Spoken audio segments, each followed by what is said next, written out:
જય શ્રી કૃષ્ણ. સ્વાગત છે તમારું છાયાની વાનગીઓમાં. આજે આપણે બનાવશું ઢાબા સ્ટાઇલ કાઠિયાવાડી વઘારેલો રોટલો, જે ટ્રેડિશનલ અને દાદી નાનીની રેસીપી છે. તો ચાલો બનાવીએ. તેને માટે એક વાસણમાં મેં 2.5 પાવડા તેલ લીધું છે. આમાં આપણે તેલ થોડું આગળ પડતું લેવાનું છે અને તેલ બરાબર ગરમ થાય એટલે 1 ચમચી રાઈ અને અડધી ચમચી જીરું નાખી અને બંનેને સારી રીતે તતડવા દેશું.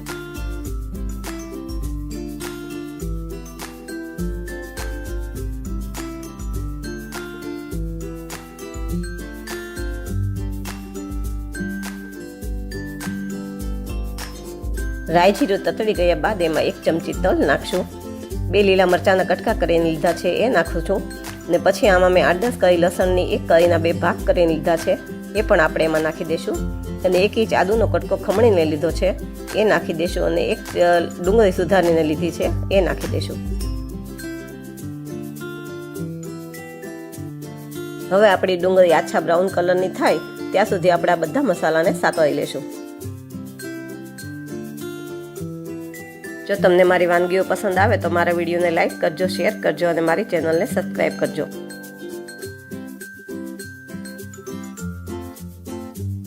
હવે આપણે આમાં 2 લીલી ડુંગળીના સફેદ ભાગના કટકા કરીને લીધા છે એ નાખી દેવાના છે અને બીજા મસાલા કરી લેશું.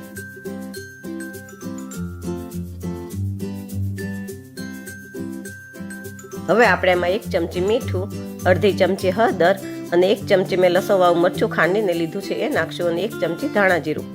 લસણવાળા મરચાંમાં મેં 4-5 કળી લસણ અને 1 ચમચી મરચું નાખી અને ખાંડી લીધું હતું. હવે આપણે આ બધા મસાલાને સારી રીતે મિક્સ કરી દઈશું.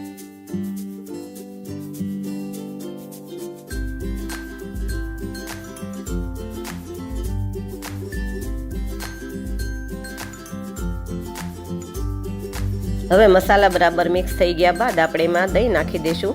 આમાં મેં 500 ગ્રામ દહીં લીધું છે, પણ તમારે જો છાશમાં બનાવવાનું હોય તો છાશ પણ નાખી શકાય છે. આપણે એમાં મીડિયમ ગેસે જ બધું ચડવા દેવાનું છે, પણ દહીં નાખતી વખતે આપણે ગેસ એકદમ ધીમો કરી દેવાનો છે, નહીં તો આપણું દહીં ફાટી જશે.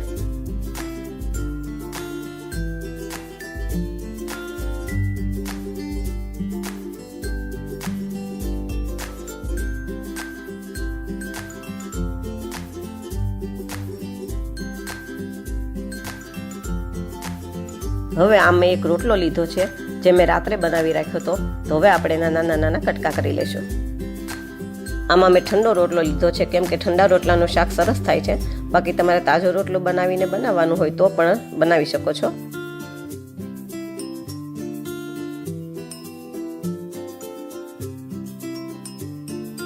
હવે તમે જોઈ શકો છો આપણા રોટલાના કટકા થઈ ગયા છે. હવે આપણે શાકમાં લીલી ડુંગળીના પાંદડાનો ભાગ નાખી દેવાનો છે અને 1 ટમેટું મેં મોટું કટકા કરીને લીધું છે એ નાખી દેશું અને એને થોડી વાર ઉકળવા દેશું.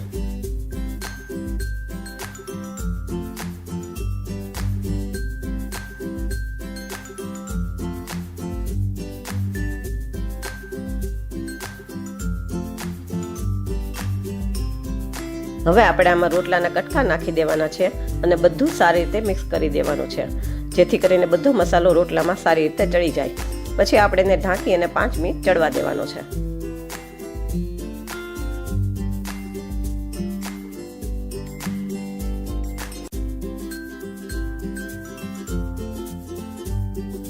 હવે આપણે 5 મિનિટ પછી શાક ખોલીને જોઈ લઈએ.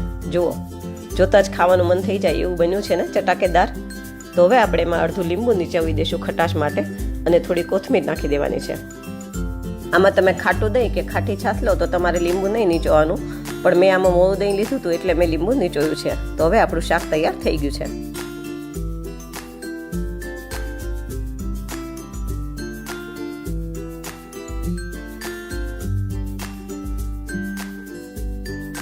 તૈયાર છે આપણો ઢાબા સ્ટાઇલ કાઠિયાવાડી દાદી નાનીની ટ્રેડિશનલ રેસીપી વઘારેલો રોટલો. ફરી મળીએ એક નવી વાનગી સાથે. Thank you.